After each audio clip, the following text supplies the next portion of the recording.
early age, I can remember my mom letting my older brother Jonathan and I pick out a story for her to read to us before bed. We always picked the same story, the story of Babar. We loved this story, and it didn't matter how many times we heard it. We always wanted to hear it again. Reading was an important part of my childhood. My bookshelf was filled with books like Goodnight Moon, Little Bunny Foo Foo, and my personal favorite, Frog and Toad or Friends. In my house growing up, someone was always reading.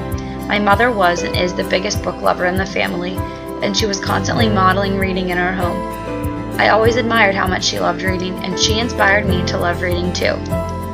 I remember spending countless hours at our local library after school with my mom and brother, reading, playing with puppets, and doing homework. The library was one of my favorite places as a kid. Anytime I was bored, I would walk up the street to the Castle Shannon Library and find something to read to pass the time. Along with reading, I found a love for writing. I would fill up notebooks with my thoughts, feelings, poems, lyrics, and drawings. Here is one of my writings about my hero in the 2nd grade. It says, "My cousin Seth is my hero. He is funny and he makes me laugh.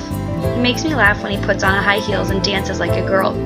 He makes good choices and is very nice to people. Whenever I get left out, he always lets me play with him. I feel really good around my cousin Seth because I never get left out in games or fun."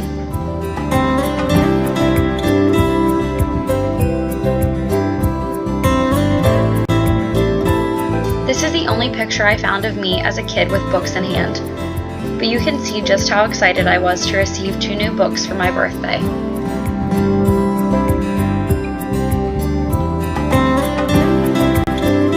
A few years ago, I had the privilege of meeting Emma Watson, who played one of my all-time favorite characters in the Harry Potter series, Hermione Granger.